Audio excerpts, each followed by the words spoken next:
ikifika mwaka 2030 niwe na net worth, kwa maana kwamba mali za uwekezaji zifike thamani ya shilingi bilioni 1 na niwe na kipato tulivu au passive income milioni 75 kwa mwaka. Nikishajua kwamba hiyo lengo ni hiyo na naitamani, sababu ambazo ziko personal sana sitazitaja, lakini ni kitu kikubwa sana na muhimu sana kwangu.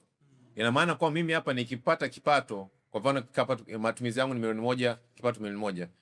Kipato kiongezeke kwa milioni 2, mimi nitabaki kwenye milioni 1 hapo nikijua kwamba hiyo milioni nitafikisha kwa sehemu fulani kuweza kufikia hiyo lengo.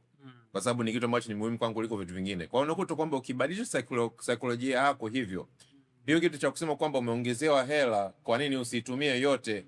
Kwa nini nijinyime? Ujinyimi kwa sababu unajua kwamba hiyo hela unatumia kupambania kitu kikubwa zaidi.